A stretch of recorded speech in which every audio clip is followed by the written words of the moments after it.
Welcome back to the She's Crafted to Thrive podcast. I'm excited that you're here. If you are a new listener, welcome. Say hello.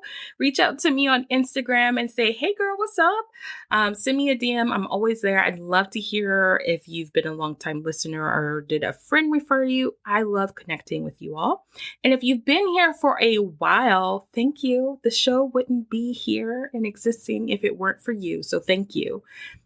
Before I hop into talking about this amazing guest, Roxanne Glaser, I want to remind you that you can always connect with me on our website at craftedtothrive.com for the podcast. And you can also leave me voice notes about different things that you may have thought of when you listen to this episode or other episodes or any questions you want answered specifically.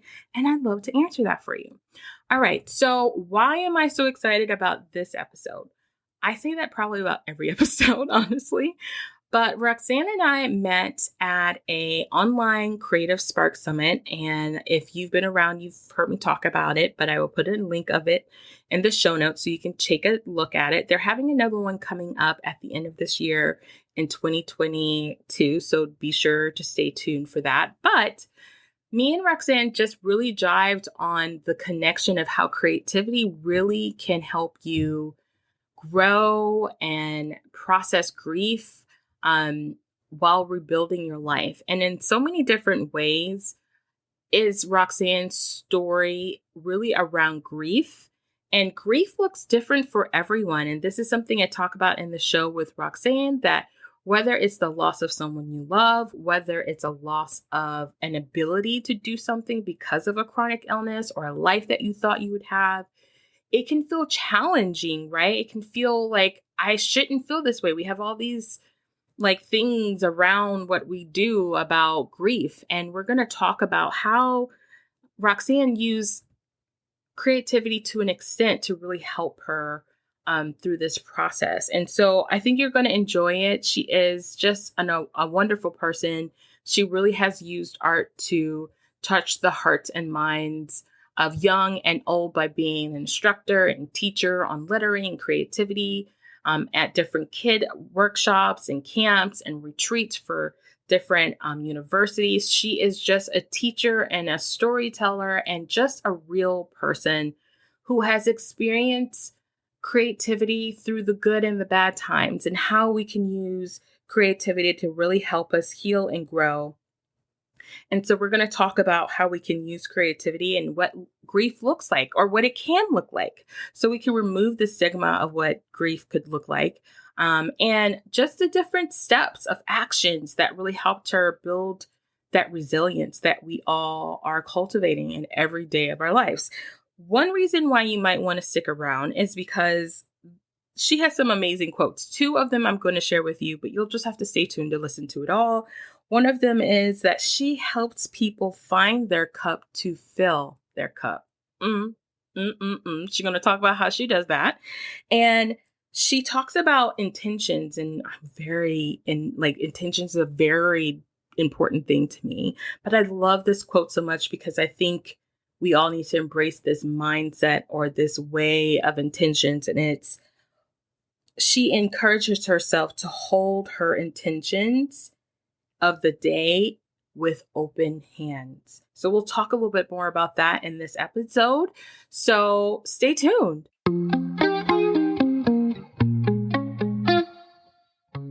You're listening to the She's Crafted to Thrive podcast, and this is your host, Nikita.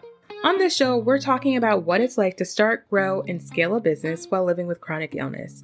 You will hear from other creatives and CEOs as they share their stories and the lessons that led them to learn to lean more into what worked for them. You'll discover that success does not mean perfection, and fear, negative thoughts, and challenges are all a part of the journey, but there's always an abundance of wins. So stay tuned and you'll find the inspiration and tools you need to craft a life and business that thrives. I am so excited to have Roxanne on the show. Welcome to She's Crafted to Thrive. Welcome. Please tell us a little bit about you, where you're from, what you love to do. Well, Nikita, first off, thank you for having me on your podcast. I'm very excited about this. So, I'm Roxanne Glaser, and I live in Waco, Texas. But online, you'll find me as Superdoodle Girl, which, as my story unfolds, you will discover. I'll share that that's my superpower is doodling. As simple as it seems, it's got serious, serious superpowers in it. Uh, so I work in marketing and learning for a tech company, but I also do workshops where I help people get unstuck using simple creative tools. So I do that as Super Doodle Girl. I do in-person and virtual workshops. I love that. And yes, super doodling. Like doodling is a thing. I love it. I also love that you're from Waco because I've never been, but we all know about it because of Chip and Joanna. But I am most intrigued about how you got into doodling. So please tell us how you came to this place in life where doodling is a superpower. Like we want to hear about it.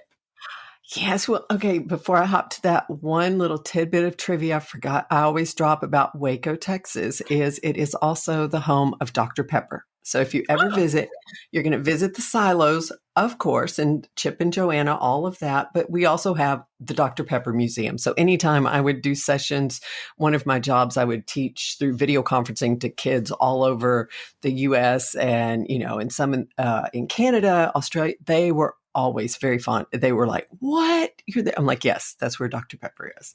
So now, how I got to, I think I've always had that superpower of doodling. It's always been my superpower, but I'll get to how I really unpacked it and started using it these last 5 or 6 years.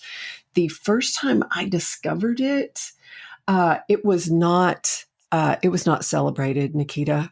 I'm going to tell Mm. you because in first grade we had, and I've shared this story before. Of we had back when I was in school, coloring sheets were that was the art form. We didn't have art teachers in school, but we would have coloring sheets, and it was very important to color a certain way, a certain aesthetic to your coloring. And I particularly remember it was a cow worksheet, and I colored it purple. And my mother got a call Oh that my goodness. I was not coloring properly. And so, being a certain type of creative child, I tried other things of like not coloring it purple and coloring the background with orange polka dots. And, I'm just trying to work the aesthetic because I'm like, oh, well, this might be cool. So, yeah. So, nope. I learned to color within the lines in first and second grade to be like, because I'm also was, I wanted to be a good student. So, but then it always kept bubbling out. I would doodle on, we used to cover our books with paper book covers, and I would doodle on those. I would doodle on the sides of my paper. I would get in trouble for that. Then I would write backwards and upside down on my notes. So I was always doing that. And now it's a thing. It's called sketchnoting. I'm like, hello, yes, you can draw to help you learn content. And so Mm. that was really cool. I did a session on that a couple years ago for the distance learning conference of how to use drawing with your curriculum. It's amazing because Mm. drawing is our first language. You know, Mm. we anyone who has kids, been around kids, you've seen how they love to draw on the walls, on the couch, everything. Hmm. So it showed up in a young age. So now, have you had experience with I some just find kids that doing fascinating. I don't think it's so interesting to me when I have people on the show and they like, I'm like, I guess that is so true. Drawing is like literally the first thing that we do. I mean, yeah, it's a big deal. it? That's a big deal. That's such an interesting fact. Well, and it's so interesting because it is one of our first ways, expression that we are creating ourselves. And we do it, and you watch children will do it just exuberantly until around 9, 10, 11, when they Yeah. become self aware and then they want it to look realistic. And so Mhm. many times there's no instruction. And so then they start, that narrative develops of, I can't draw, Yeah. and then it's reinforced. And I work with a lot of adults now Mhm. who are kind of unwinding that narrative, and they Yeah. will tell me they all have an origin story of when the moment they learn that. Yeah.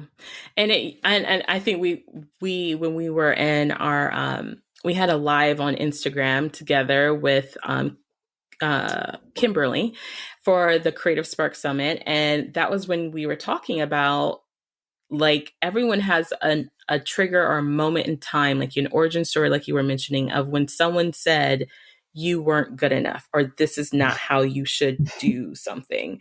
And then that has triggered all of this critical thinking about how we view ourselves, how we view our art, and all of those different things. So I'm fascinated to see how has that affected when you're teaching? Because I know you do a lot of teaching around creativity. How hard is that for like adults to like break into like being more free from that thought?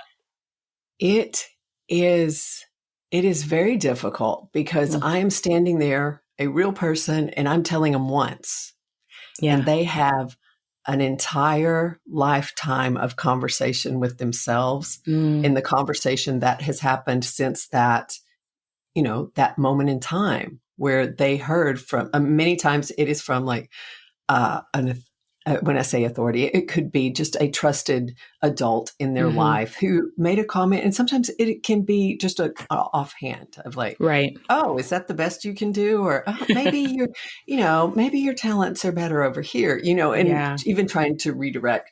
So that's one of the things I'm very careful. I try to be very empathetic and very kind. And one of the things we do in my journal jumpstart workshop is we work on self-talk. What's another way we could say that Mm-hmm. gives space for the growth mindset? Right. Mhm. Right. Right. Because that is so powerful too. Because your mind, you really can't tell, like your mind, the story your mind tells you can be so real. So Yeah. if you can rewire it, reword it, rework it, Mm-hmm. so Yeah, that's such an interesting, and we could go like a whole conversation just on that thought. yeah, I uh, got so sidetracked. I was like, so this is what happened, and then I do have the last 6 years that's kind of interesting of what happened there, but yeah, it's powerful. And like you said, the adults that I work with in my workshops, face to face and virtual, it's when they see they can do it, mm-hmm. it is, it is, it's like seeing Christmas through a child's eyes. Mm. And the magic, and that when they're so excited, or if it's their birthday, whatever special event that a child Yeah. sees or experiences, sometimes bubbles, whatever that pure joy. I have seen that in adults when Mm. they create something. And my journal jumpstart ladies have been so proud. They have been taking their little journals with them, and they tell me the stories. They're like, my husband started seeing it, my best friend started, because they are like, it's like show and tell every day for them. They're like, look what I did. And Mm-hmm. then when they show it and they're proud, and people are like, oh my gosh, you did that? And they're like, yes. And then they start to own being creative. Yeah. I love that story, and I had this experience, so we're going to get back on topic, I promise. Um, I was walking out of a home goods store, which is one of my favorite places to shop. Okay, like get in trouble, seriously. Roxanne's like, yes, that's me too. And there was this woman, and I don't know what the relationship was, but it was a woman and a young girl, and she had she couldn't have been more than like 7, like, and she was walking with a walker and she had a prosthesis, and it was raining that day. And so I was walking outside behind them, and there was a puddle. And the magic, like you were talking about when you were talking about like how kids, the excitement in her eyes over jumping in a puddle was like I just stood there and watched it because it was just so infectious to see how like it was so much fun for her to jump in a puddle in the middle of the rain. And it helped me think, like, as we get as become adults, thinking to do that, we have all these other layers of things that are getting in the way, and how that actually in a lot of ways puts us in that fixed mindset versus that growth and like wanting to experience and being curious and just having fun sometimes. And I was just like, ugh, it's still present for me, just imagining her and seeing her do that in my head.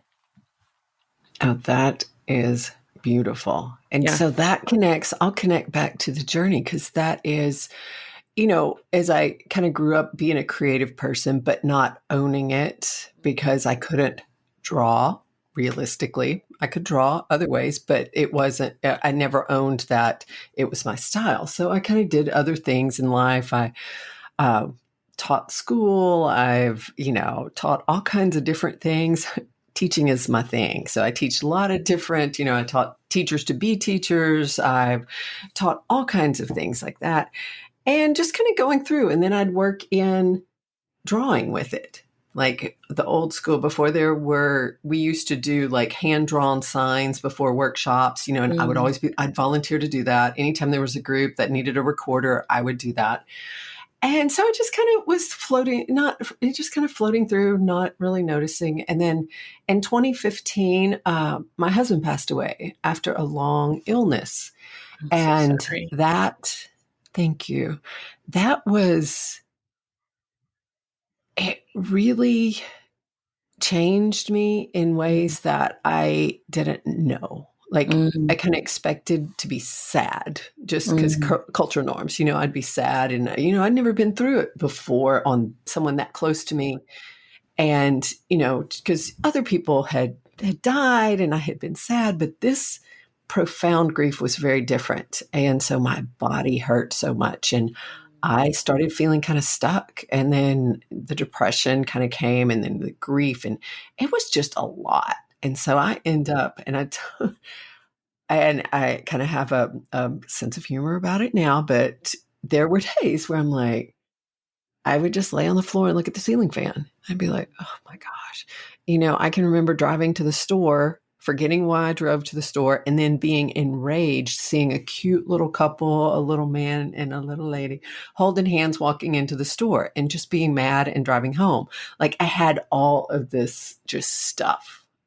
And at the time, I was not really well connected to others. I just kind of isolated myself and was like, what am I going to do? And I honestly didn't know. It was just a dark time. I didn't have many tools to access to help me. I didn't know what to do. And so then little things showed up. I went to this camp called Lucky Star Art Camp and met this amazing group of women that it was six weeks after my husband passed away. So I didn't say much, didn't connect with people, but just kind of sat in love. Like I could feel this energy. And so I was just kind of like, I'm Roxanne, not okay. Didn't really tell my story much, just kind of sat. I started practicing yoga. And then in the spring, I took a hand lettering class. So I started doing that in the evenings. And I was like, and if you scroll all the way back on my Instagram, you'll see that's exactly when I started. I started sharing on it. It's terrible, like ugly, ugly, ugly. And I don't know what I was thinking, but I was like, hey, I'm doing something I'm going to tell people. I don't know why. I have no idea why, but I did. Hey, you were just experiencing it and getting through life at that time. It's okay. Let me tell you, it was I was still kind of like, I kind of was like standing up again. And it was in May, 8 months after my husband passed away. It was about this time. I'm going to get a little choked up here. My youngest sister passed away Memorial Day weekend, 6 years ago.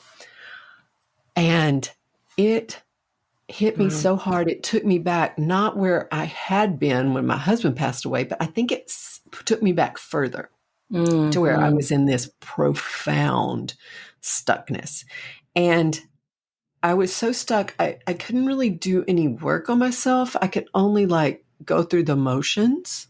Yeah. If that is like, some days I'm like, I could barely get out of bed, I'd forget to eat. Profound. And so what got me through that summer was softball. We'd go to softball games and I would be like, okay, I can get up and I can do that. And then I would doodle in the evenings. I would practice those letters. And then I was like, I needed something else. So then I went to, found a program called Grief Share and I went through it. I found an amazing counselor, found some great like medication. So I'm not going to say doodling is the superpower to solve all your problems. Please do not. I always have to asterisk. No, it is not the only thing. Footnote. Exactly. I'm like, there's a lot. It's one little quiver in the, one of my tools. But Yeah. yeah, so I kept doing things. Mm. And what I started discovering was what helped me heal so much was that kind of mindfulness and breath, Yeah. which I found in my yoga practice, which Mm. I found when I was practicing my lettering, Mm. which I then found in my doodling Yeah. in creating art. And so then I just kept doing stuff.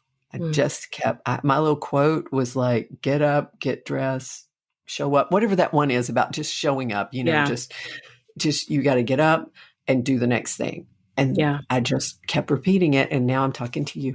Oh my goodness. Well, that is, there are so many things with that. I mean, first and foremost, the those are two very close, like closer than close, relationships. And then for them to happen so consecutively, I can't even imagine. So I just want to, give my heart and condolences for you. And I'm glad that you didn't give up, because some do. Um, I'm glad that you continue to hold on, even though it felt like maybe impossible. Yeah. Just holding on. I think when I think about times like this, even for other people who have experienced this, I think of a cat on a tree limb, just like barely holding on, like I'm still holding on, waiting for the firefighter to come save me. So Mm-hmm. Mm-hmm. yeah, that's a lot. But I do love how your mindset was, I'm not going to give up. I'm going to be there even though I have no idea what I have nothing to say. I'm just here. Mm-hmm. Yeah. And that was actually, I went through the formal grief share program is 14 weeks. And the first time I went through it with my now dear friend, Gail, we met sitting on the Mm. corner in grief share, crying Mm. and eating chocolate. That's literally all we could do for 14 weeks. And that's what we say about just the first step really is just to show up. Yeah. And when we say show up, it is not about all makeup and all prettied up and Instagram ready shown up. It is like Hmm. off the floor, show up. And I Yeah. think that's the same thing when I find now in the art that I create, in the workshops I lead.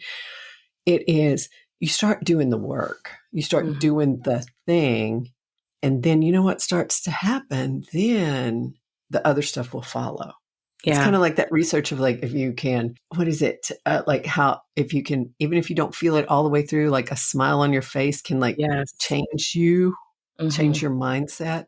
And I'm not Yeah. talking like toxic positivity kind of stuff. Like Right. I'm like, cause sometimes everything's not going to be all right for a while. Right. And So some negative things are actually positive in themselves because they help you get to where you need to go. Right. mm, I'm learning a lot about positive psychology, in my field of mindset. And it's like you said, there's grit and positivity. There's a little bit of mm, work that also has to happen with a little bit of pain. Like, like a little bit of pain can help you yeah. find some grit and make some like grow Mhm. in a way that you never would have if you just kind of always stayed in the happy zone and never dealt with things. Well, and Nikita, that's interesting. You like to tag on to that because at the time in 2015, 2016, in my dark, and I call them the darkest of dark, Mm. I couldn't see reason or purpose. I was just like, God, the pain would not stop. Mhm. And then now, what has really become apparent, probably the last 6 to 8 months in the work that I'm doing now, is that all of that pain has helped me now be able to Mhm. help others like find their cup to fill their cup because sometimes Yeah. we can't find our cup, right? Yeah. Because we're like, Yeah. I don't even know how to start. And Yeah. so I think that dark and hard journey it built some resilience and Mhm. definitely has like I said, it broke me open in new ways to be kind of reassembled, like Mm. Transformer style. How's that? Like Yep. it broken apart, but Yeah. then like kind of put it back together, and it's something that it didn't look like before. Yeah. So I'm going to ask you a question because this is a common question that I get asked oftentimes because when I share my story, people are like, how did you? And I'm like, I don't know. I just did. I know for me, faith is a huge part of it. But the other part of it was, to me, it came down to a choice. Do I just give up and this be my life forever?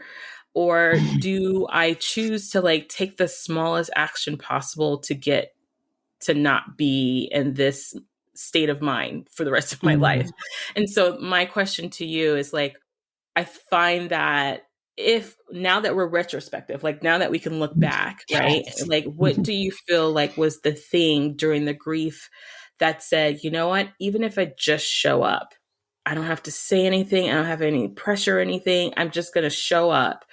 What do you think led you to that moment? That's a great question.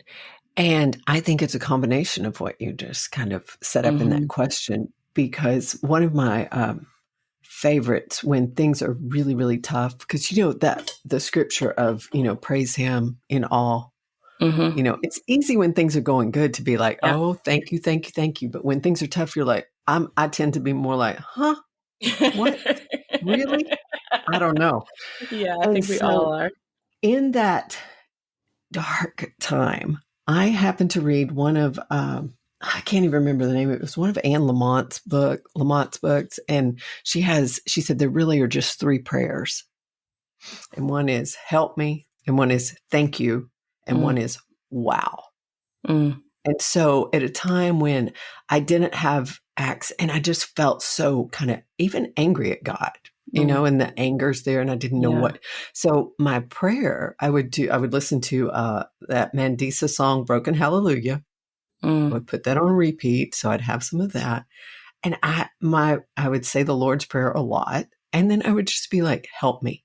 And then I started to it wasn't easy. I'm not saying this was like a light switch of like, hey, I got right. this. It's not easy. It's I like started trudging to, mud. yeah, I started to look for little things. I'm going to say little Mm, things, little signals, or because there would be these little things that I was like, oh, that's kind of interesting that I would run into that person mm, on that aisle of the grocery store and I never buy anything mm, on that aisle. mm, So that things like that would happen, or I'd be like, well, this is kind of interesting that I would be having this. And so that's once I started to be able to notice, mm, and that was part of it. And I can remember I like that idea of like the smallest thing of like I ask my boss's wife her best friend had passed away. Like mm, I don't want to say 5 years before Ricky, and I was like, after I felt like I just wasn't getting any better, I was like, how did you do this? mm, What did you do? And here's how. This is when the signals are coming to you, because she researched the grief share. She was mm, like, this is the program I went through. It was wonderful. And I found one that starts next week at the church around the corner from your house. Here's all the information. Here's the lady you call and tell her you're coming.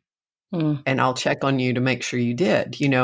And so I started to notice those little signals. And like I said, I also had the post-it of mm. get up. Yes. Yes. so So it was, I yeah, little thing and structural things too. Like I would take my granddaughter to school mm, because that was something that I had to do that morning because I was working from home. So it would be easy for me just to, okay, we'll start at 10. No, I had to be up, pick her up at 7:30. And so that was kind of like it's like a chain of like, if yeah. you do this thing, then you do this thing and you hook those things together that you want and it will pull you through the day. Hmm. Yeah. Is that? No, it makes total sense.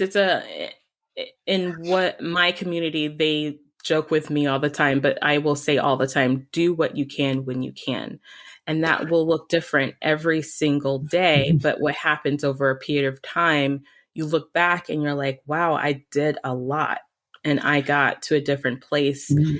mindset wise, just thinking wise, just having that thought, that intentional thought of, I'm going to do something. makes all the difference. You know what? That was one of my notes as I was thinking through, topics or just kind of thinking a little retrospectively. Mm-hmm. One of the things that I do now that has kind of evolved out of that practice, and this is from a dear friend of mine, and he and I have lots of conversations about moving through the day. And we talk about you can set your intentions in the morning for the day, Mm-hmm. but then we joke, we're like, and you hold your day in open hands in Mm. front of you and not in clenched fists trying to protect Yes. and hold on to that thing. And I think that that visual for me of those holding it lightly, Yes. and then you can, I don't know, there's just some beauty in that. So it's almost, Mm-hmm. and I don't know why I visualize like even like a bird to take flight of when Mm-hmm. it's time. But yeah, I'm much better about that. I used to try to micromanage every little bit, and before Ricky passed away, I thought I could control and, the Mm. world revolved around me and I could work hard enough and care enough and love enough to make everything perfect. That is one of the things that I was delighted to be able to leave behind from the Mm. brokenness. I was like, Yeah. I know better what's my responsibility and what others are, and kind of that learning where those boundaries are. Yeah. Well, I thank you for going in that little side venture there a little bit deeper into that thought, because I know in my community, a lot of women have experienced grief. I had an opportunity to talk to a woman about grief. About grief looks different. Grief looks different for everyone. Grief is different. We can experience grief from a job loss. We can Mm. experience grief from, obviously people that we love that pass away, but we can also experience grief of a life that could have been. And for a lot of women who live with chronic illness, and I would imagine there's a whole lot of other grief, even within that one particular moment that changed something that you're Mm. grieving, right? And so I'm really wanted to have that conversation because I do think that affects how we view where we're going, what we're doing as we heal. Definitely. And the more I learn about grief, man, the more this I enjoy talking about it because so many Mm, people don't. yeah. And I love to share my story because there was so much I was caught off guard. I thought I was losing my mind. Mm, It's like, what is going on? And then the most recent grief that I've been going through was my sweet Blackie, age 22, little black cat that was originally my husband's, passed away mm, in February. mm, And Nikita, this is where I could tell I'm like from the work I've done and just being in a different place of I knew the end was coming, you yeah. know, and I worked so hard. Like every morning we would have coffee and he would sit on my lap for Oh. meditation. And then the last day of his life when I knew I would have to take him, I asked for help, Mm, and that was very different from when I was isolated thinking I had to do everything on my mm, own. yeah. And the other part of learning your voice. And so as we go Mm, into the vet and I take him in this little carrier and they're like, take your time. Do you know what? I did. When someone tells me something, I'm going to assume you mean what that you you mean say. it. Yeah. Yes, because there's so many times where you're like, "Oh, I don't want to be a burden." I'm like, Mhm. "No, if someone says that, I'm going to take you, it's on you to speak truth to me." Yeah. And if those words coming, and I sat with him with my yoga music, with our breath, and just was able to say goodbye to him. And so if anyone listening, because sometimes people will say the loss of a pet, they'll kind of discount it. There No. is Oh my a gosh. wonderful book called the Handbook for Pet Loss or Pet Loss Handbook. Hmm. And it's so good. I bought the one for dealing with grief when humans die, Mhm. your loved ones. So I have the one for pets and the one for people, and it's fantastic. And Mm. so to acknowledge it and to walk with it, it is. Yeah. Sorry. Look, that's my last. I was like, I can talk about, but Blackie, and he's in the recorded videos for my journal jumpstart class. So Oh my goodness. all my ladies who take the class, and it's been all ladies so far, they will see his little paw on the edge of the paper as we're working, and he'll see me. And after he passed, I was still editing some videos. So he will forever be in that course because you'll see me going, shh, Blackie, Blackie, Blackie. So anyway. Oh my But, goodness. it is, that's an openness that I would not have had, Mm, before I experienced such intense grief. I would see people and say, oh, my pet died. Or now if I see someone that is experiencing any type of loss, like you said, yeah, I do my best to try to reach out in a, just to kindness. say, Yeah, I'm sorry for your loss. yeah. Well, to make things a little lighter now, Sorry.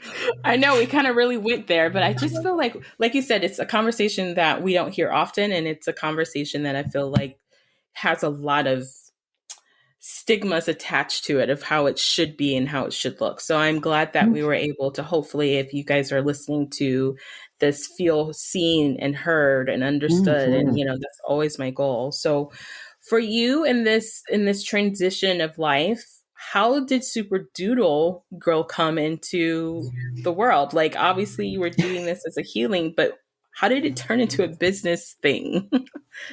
Okay, her origin story is she started out as a kind of just on a whim for a conference. We were doing a presentation, and the conference theme was superheroes. And so I was doing a sketchnoting presentation. And so I did a sketch note drew myself in a little cape and said I was Super Doodle Girl. That was my superpower. And so at the time, this was years and years ago. And so I got it was the old blogger blogspot thing, and it was Uh-huh. Super Doodle Girl. So I had Oh, that for like ever and put it away, forgot about it. And so then when I started just sharing my work on Instagram, I was like, oh, I should be Super Doodle Girl. No research, no, like, is this an easy name to say? What colors, what brand? Just on a whim was like, oh, I can get it on Instagram, on Facebook, and I can buy the domain. Boom, it's that's mine. me. That's mine. And so I just started without a plan. So I started, and then I was like, I started doing free coloring sheets that I would share each month, whatever I was creating. A lot of them are hand lettering or mandalas I was doing. And so I started sharing. And then let's see, the year after Brandy passed away, I was doing a lot of hand lettering, and I created a coloring book. And so I published it, and it was a collection of all of the quotes that had gotten me through that year. And so that one's called Embrace Your Journey, Mm, which, and that is that in all things, give thanks, whatever your journey is. So you yeah, are where you are. And so yeah. whatever the next thing is. And so the whole book kind of honors that. And so I was like, oh, I'll do a coloring book. So I did that. And, I don't really love making coloring books, but I did one. And now that one is, it took me forever to figure out how to do it. But I was like, oh, so I did that. And so then I did, when the pandemic hit, I was like, how could I, help people? And I was all alone, and, didn't live with Blackie here, so I was like, Mhm. didn't have like the bubble or anything. So I was like, oh, I started creating mandala coloring sheets, and I would send to my mailing list. And then I would get that echo back, when you put things into the universe Mhm. and the universe like sends the signal back. So both the coloring books, I have a Mindful Mandalas and the Embrace Your Journey. I get such beautiful stories back of Mm. how people use it. They're like, oh, I used this. I would sit and color while I waited for my husband to come out of surgery. Oh, Mm. we went with my friend who was having chemo, and we would color with her. Oh, Mm. we got my parents out of the assisted living. They're living with us. We color in the evenings. So Oh, all wow. of these just things started happening. And then I just kept doing stuff and sharing. And a friend of mine, I ended up teaching at Lucky Star at the art camp through a whole story of a teacher couldn't come, and then the first substitute teacher couldn't come, and Oh my then I ended goodness. up being the third substitute. And now I've taught every year, like for the past 6 years, 7 years.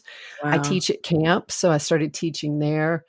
And I realize I've always loved to teach. I've been an accidental teacher, and now I love to teach people how to, like I said, use simple creative tools and techniques to get unstuck. And what we've been finding is finding your path to you.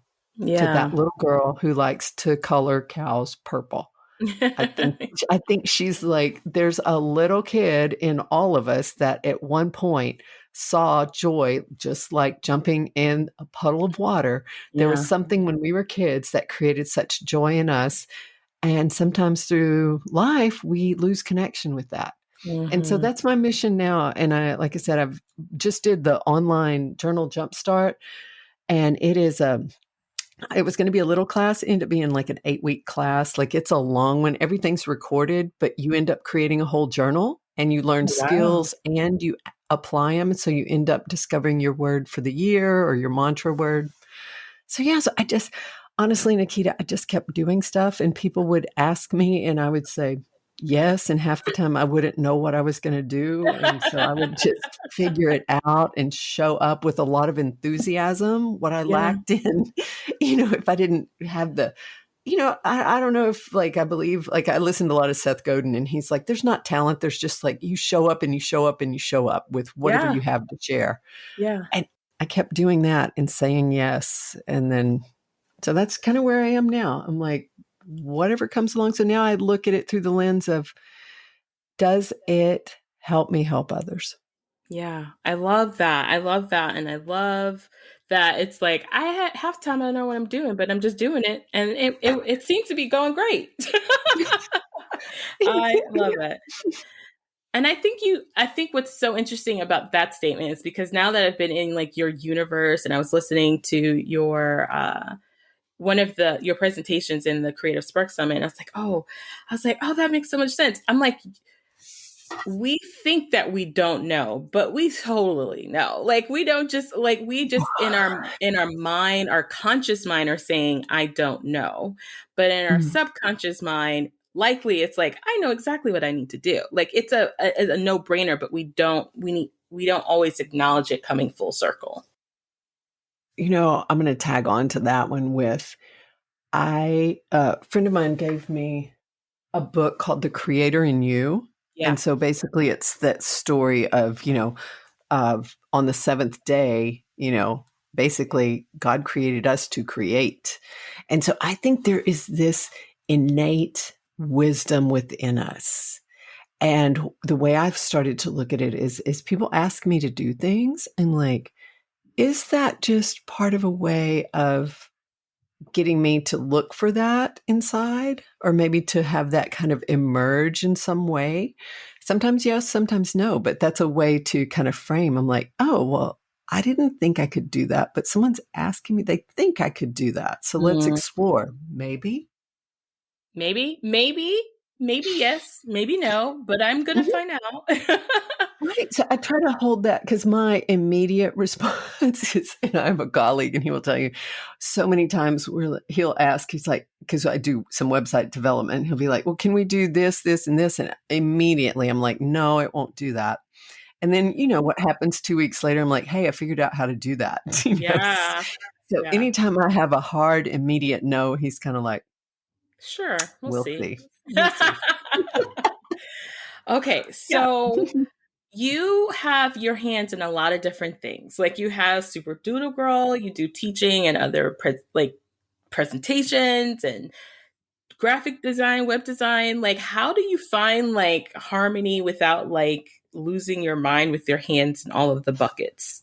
That That is the question that I probably thought about the most as I was like, oh, what is that kind of comes together? And I think what it is I really set my intention for the day, like we talked about. Mm, I love to walk and I mm, love to hike. mm. And I use those times. I used to use it for like my physical fitness kind of thing of like, oh, I'm going to, I'm gonna go hike till exercise. yeah, Get I'm my gonna heart beat up. do my thing.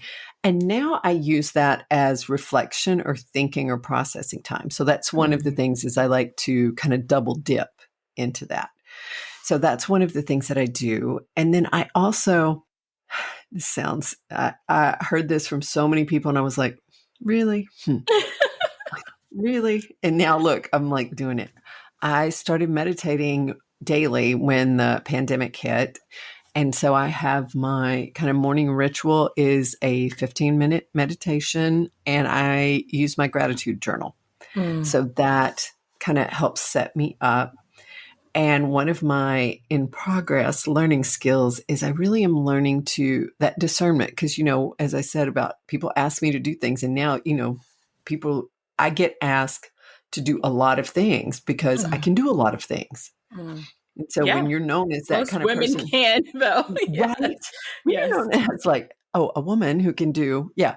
yeah. So you get asked to do a lot of things. And so what I've started to and working on is to sit with it a bit and not Mm, say yes immediately and not say no immediately, to where I'm like, yeah. okay, does this? And then it also gives me practice in saying no, because that's another thing Mhm. that I used to say yes to everything and then work myself into a little tizzy, a little snit of like doing all the things. And it was just, it did not work. And so I really watch for that. If it can't, oh, I can't remember who said that about the whole body yes. Have you heard Mhm. that, I that have whole heard of that. body? Yeah. Yeah, that is definitely one to where if I'm like, well, if I move this around and if I move this around and if, we have a full moon and everything lines up, then I can say, that's no, not to do Mhm, that. So yeah, that. And then I also am blessed with like several different sets of friends that I mhm, gather with. Got my mahjong set that we love some mahjong. We've got, other groups that we gather for just good food and fellowship. So yeah, so adding in those like intentional gatherings so that because it's easy to work nonstop. It is mhm. easy because everything I say yes to, I'm very interested in. And so it Yeah. would be easy to sit on the computer all the time or on social media or this or that. And the other thing I'm starting to do too is like, what's the not what do I get out of it, but is it a good investment in Mhm. where I want to be, Yes. the life I want to create? Or Yeah. is it just busyness for busyness? Mhm. And one of the things that I quit doing was I quit really caring what my Instagram feed looks like. I use it now. This is terrible. So, like, marketing people don't listen to what I'm just like. I like to just use it for my daily practice. I'm doing the 100-day challenge. I just like to it's not beautiful, but it's accountability for me. Mhm. And then other people who are kind of like in my community, they see me and they're like, "Oh, that's really cool. That helps keep me motivated."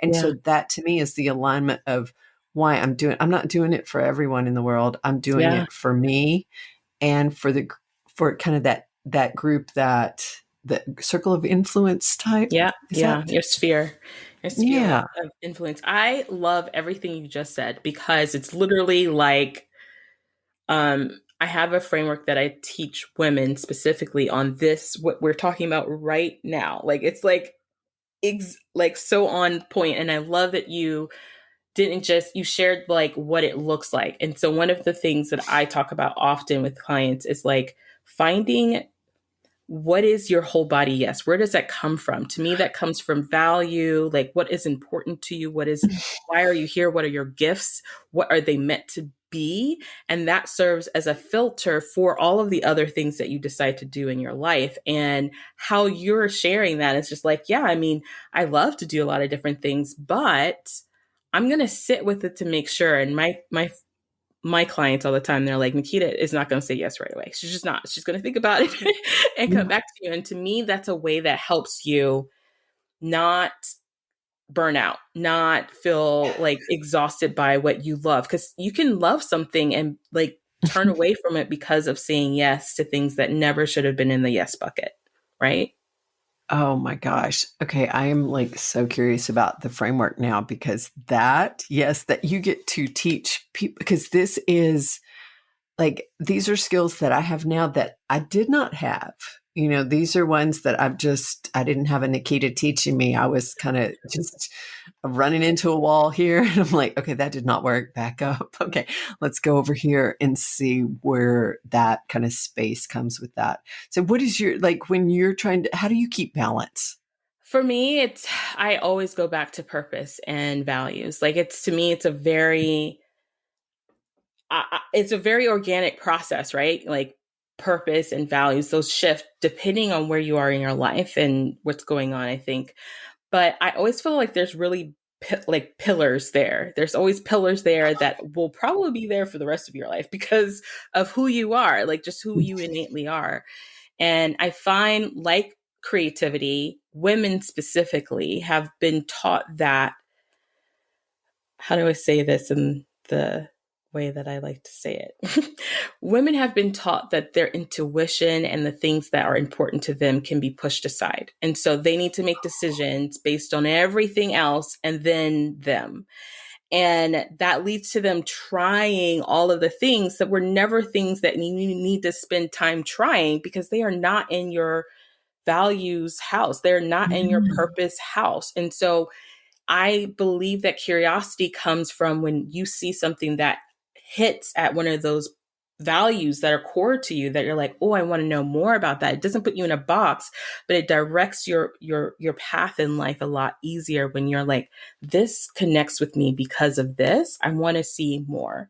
Versus, well, someone told me, or the world around us has said I should, Mm. and I'm going to, and tapping, like removing that and tapping into, okay, what is me? I call it the real you. Like, what is the real you? Yeah. That is beautiful because that, for the longest time, I grew up and developed a narrative about myself that Mhm. I know now was not true. Yeah. And so I shared part of it was, I couldn't draw. Mm-hmm. Another one is that there were people close to me that don't value introversion, were Mm, very extroverted, and I was a very quiet and a very shy child. mm, And so someone who doesn't know or understand me was like judgy of like, well, you just, I value in this is the other person. It's like, well, I value friends and relationships more because, I'm just extroverted that way. I'm like, welcome to here. May I introduce you to an introvert who what we love are really deep, interesting, significant conversations, mhm, and I was like, it really is about how you recharge your energy. So mhm. anyway, but what so as I've this journey from the dark, and I'm like the darkness, and then we had the pandemic. So I got the before. So all Yeah. of that through that, what I have continued to evolve into, because the other thing with my lettering, when I started doing that, they talked me into becoming a member of the Calligraphy Guild, which sounds super fancy, right? And I'm It not a sounds calligrapher. fun. I'm not a calligrapher at all. And luckily, our guild is very open to all lettering styles. So I love our guild. But I was like, as a member of that, then, and I would take these classes with these amazing calligraphers. Well, I started to develop the narrative like I'm not creative because I can't do copperplate, and I realize now I'm like, hey, guess what? I haven't been trained and I don't want to practice. So there's a reason I don't have that skill. And Yeah. so now what I realized is I like to draw crooked, out of scale, out of balance letters, and I love it. It Mhm. delights me. It's my mud puddle that I love to jump in and just flail about. And so now I'm like, that's me. Yeah. I am a kind of a loud introvert. I will talk a lot, but I do like to be by myself, and I draw crooked letters and crazy drawings, and I love it. I Yeah. just enjoy just playing on the page. I love it. I love it. I love that you shared that. If someone wants to doodle, like someone wants to like really unleash their inner doodle, how would they get started? One, I recommend you get her course. Like she's really cool stuff on her website. So definitely check the show notes for all of that jazz because it's amazing. But where would they need to get started? Where they would need to get started is look around for crayon, chalk, stick, anything, writing utensil, and paper. If you're going to go analog, if you have iPad and Procreate, do that. I start with like just our actual warm ups. Every class I teach, we start by drawing circles or straight lines. And then immediately I say circle ish because people will be like, oh, oh, but it's not a beautiful circle. I'm like, no, no, no, no, to kind of just making marks on the page. Yeah. And so that's what I do is we play with that. And I'll say, if you just start making marks, and that's how we warm up. We'll do circles for about a minute. We'll make big ones. We'll make little ones. We'll have them connect. We'll do lines, and we just start exploring. And that first part can be hard. I have worked with students who, one of them was a certain type of pen that I had provided. Had no idea. It's one of my favorites. This student had had a bad experience in a handwriting class as a young child in a very stern learning environment, and had never been able to draw the letter O, correctly enough. So, I mean, there will be these things. So that's why when I teach, you would be like, do you really teach doodling? I was like, I think, Nikita, this is why I think I resonate with you, because I'm like, I teach mindset around doodling because Yes. Yeah. we do I have seen people hold their breath. I'm like, but one of my favorites, and I'm going to hold this up on the screen, but I do love just a little composition book. They're not expensive. So I do recommend people that are getting started, Papermate Flair pens and cheap composition notebook. It's not expensive. So it will help lower the precious threshold. Because if you go out and you buy $40 markers and a $50 journal, the stakes are too high for you to play. You're going to be like, oh no. And I have seen people, they're like, oh, no, no, no, no, no, this needs to be beautiful. And I'm like, well, we'll get there, but we've got to start with just getting stuff on. Okay. So that's my number one thing, is start with, whatever you have, or just get something and start playing. So that's one of my favorites. I've shared on, let's see, was it a couple of years ago, I did the 100-day, for the 100-day challenge. I wrote the Lord's Prayer 100 different ways. Like literally, it's lettered 100 different ways, 100 days in a row. And one of my favorite things was I had a little tiny sketchbook. It was maybe 3x5, and I would keep it in the pocket of my softball camp chair with a pencil. And so you will see, and if you look back on Instagram, you'll see some of those were my favorite little doodles, because I didn't have a whole bunch of choice of tools. I had a pencil. I might have had a marker too, a Papermate Flair, and I had that notebook. So the other thing that we do, especially Journal Jumpstart is definitely this way, is limiting your tools. So don't go buy 200 marker. And I am that person. I am so the person, like, I decided I wanted to get into watercolor, and I went to Hobby Lobby and lost my mind. I bought all of the stuff, and it does give you like that, like, oh no, which one should I use feeling. All the brushes. It is. And that's what, when I put together a tool guide, and there are some artists or doodle people who will put together, and they're like, oh, here are 800 different things you need to get started. Well, there is paralysis of choice. Yes. So many times I'm like, here's my go-to. And so that's what I put in my guide. I have maybe 3 different types of journals that I love. I've got 3 different fine liner. I don't have a whole bunch of things, because you'll grow into that. You don't need me to like, hey, here's another shiny object. She said, hey. I'm working against that, because I know, because I have worked with ladies, because and my cousin Missy, if she listens to this, she knows I made Journal Jumpstart for her, because she was like, she thinks that what she would say is that hoarding craft supplies was her, that's her time. Not you. She was like, oh, I like to hoard them. And we do that. And I think it's a way of, we talk about like you show up and you do the work. I think it's a way women, and I'm going to say women, I don't know, people can procrastinate in search of the perfect tool. Yes, that's so true. And the story they tell themselves is like, oh, I want to do this well. I want to do it right. So I'm going to get this. And so you're just kicking the can from doing the work. Yeah.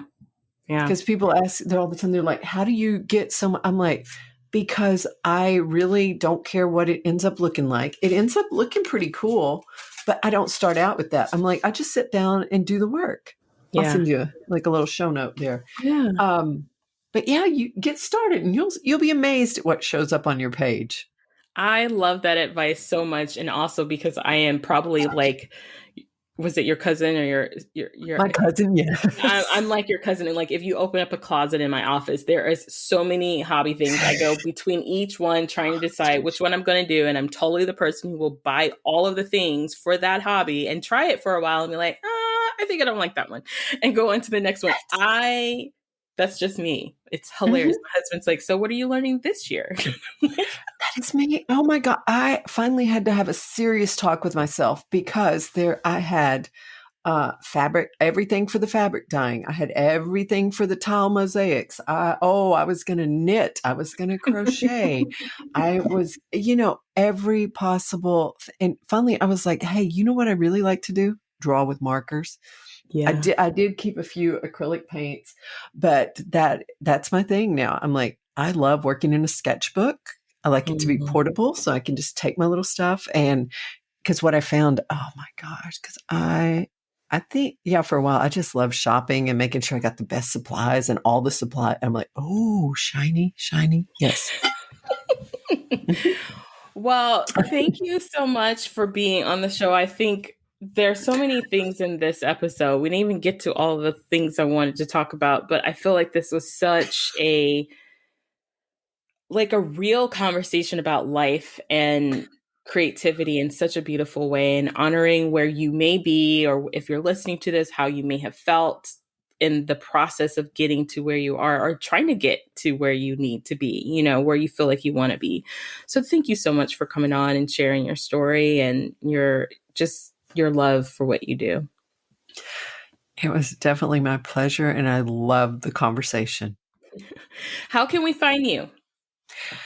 You can find me online. My website is superdoodlegirl.com. And then on Instagram, I am superdoodlegirl. And you can also find me on Facebook.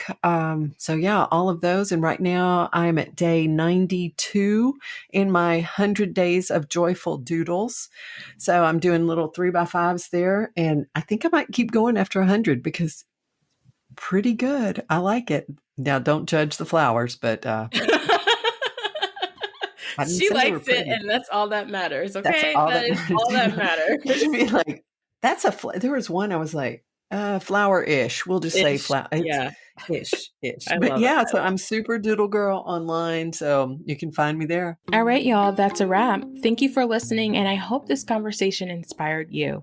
Be sure to visit craftedtothrive.com to check out our show notes, connect with our guests, and grab some of those goodies. Join us for the next episode, and in the meantime, remember, yes, yes, yes, you are crafted to thrive.